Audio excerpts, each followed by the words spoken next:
Kung bago ka pa lang sa aking YouTube channel, please subscribe at i-hit ang notification bell para updated ka sa aking bagong videos. Kim Pao, bakit trending sa Bislig? Kim Pao fans nagulat sa kanilang performance. Ang buong kwento, alamin!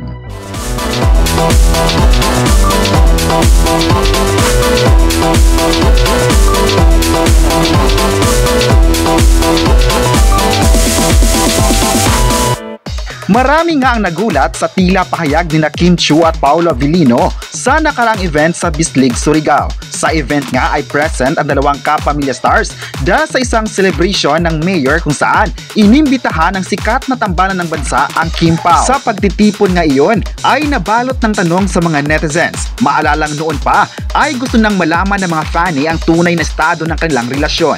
Pero ni isa sa kanila ay hindi nagsalita tungkol dito.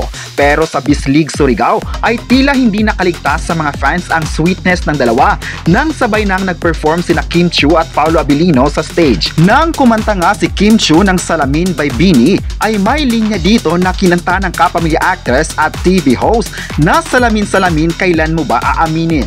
Madali naman itong sinagot ni Paolo na kailan nga ba. Habang pinahiran ang pawis ni Kim Chiu ng jacket ni Paolo ay tila nagdulot ito ng maraming tanong sa mga netizens. Habang nag-perform nga ang dalawa ay trending nung araw na yon ang Kim Pao dahil sa naging pahayag ng dalawa on stage. May mga nagsabi pa na parang may hinihintay na tamang pagkakataon ng pag-amin ni na Kim Chiu at Paolo Avellino. Makikita nga raw na parang may isa sa kanila ang ayaw pang magsalita tungkol sa tunay na relasyon if meron man.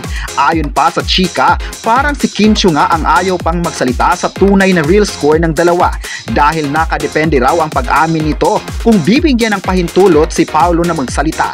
Pero wala pa namang opisyal na pahayag ang dalawa sa media kung sila na nga ba.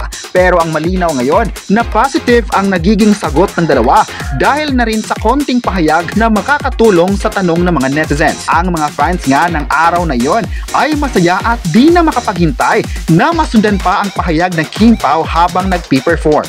Dahil dito marami sa mga netizens ang nagkomento. May isang netizen ang nagsabing baka meron talagang relasyon ang Kim Pao off-screen dahil imposible raw na walang namamagitan sa dalawa na matagal naman silang nagkasama sa mga proyekto ng ABS-CBN at pati na sa movie. Dagdag pa niya, siguro ang isa sa kanila ay may pinoprotektahan para sa kanilang trabaho na ginagawa. May netizen naman na nagsabing nakafocus ang sikat na kapamilya actress at actor sa mga projects nito na ipinagkatiwala sa kanila ng Kapamilya Network. Kaya siguro ayaw nilang makadisturbo sa kanilang serye. Mas pinaigting raw ng dalawa ang commitment nito sa mga trabaho kaya silent sila sa pagbibigay komento sa love status nila. May netizen naman na nagsabing baka sa next kaganapan ay magugulat na lang ang lahat kung may isa sa kanila ang aamin at bagay na inaantay na ito ng mga Kim Paulandia. May netizen naman na nagsabing sana focus muna sila sa kanilang trabaho na ipinagkatiwala ng network para mapangalagaan ang career nito sa showbiz. Pwede naman raw na sumikat kahit walang relasyon sa isa't isa para magkaroon ng freedom sa kung ano ang magiging gawin sa loob ng industriya. May iba kasi ngayon na dahil sa pag-amin ng isang relasyon ay magkakaroon ito ng problema kapag maghiwalay na sila sa mga susunod na araw. Mas mabuti raw na walang commitment sa isa't isa para tuloy na tuloy pa rin ang paggawa nila ng mga projects sa isang network. May netizen naman ang nagsabing mas maganda pa rin kung magkakaroon sila ng relasyon para mas dadami pa ang mga fanny na susuporta sa Kim Pao. Maalalang naging malakas pa nga ang grupo ng Kim Pao sa ngayon dahil na rin sa mga achievements na nakamit ng dalawa sa entertainment industry.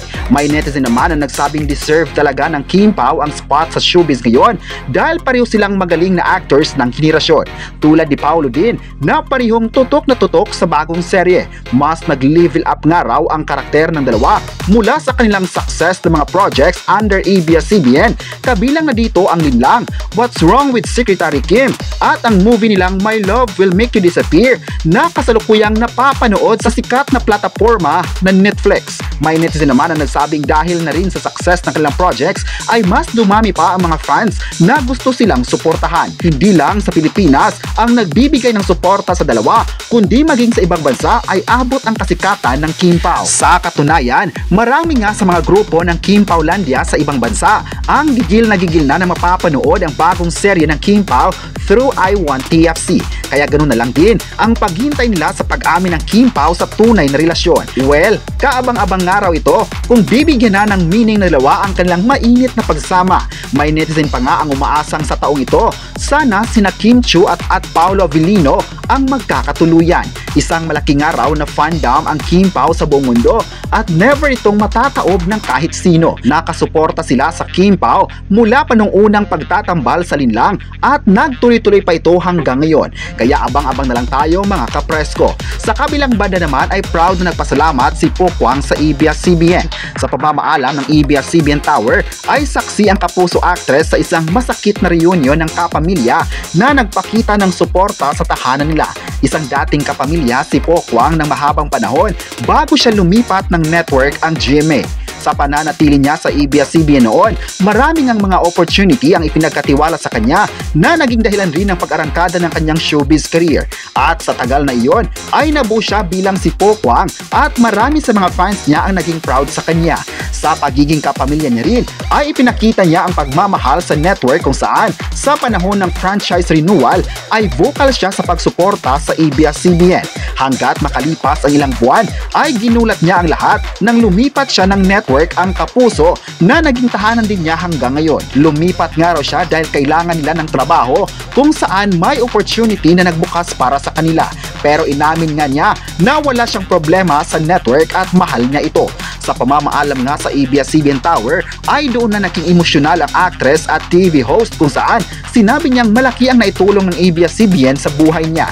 Humingi din siya ng tawad sa paglisan niya sa network pero hindi ibig sabihin na tinalikuran niya ang network na nagmahal sa kanya bilang si Po Kwang. Marami naman ang nagpakita ng suporta sa naging pahayag ni Po Kwang sa network. Ayon pa ng isang netizen, proud sila sa kapuso star dahil may ipinakitang maganda pa rin sa network at hindi nagsusunog ng tulay.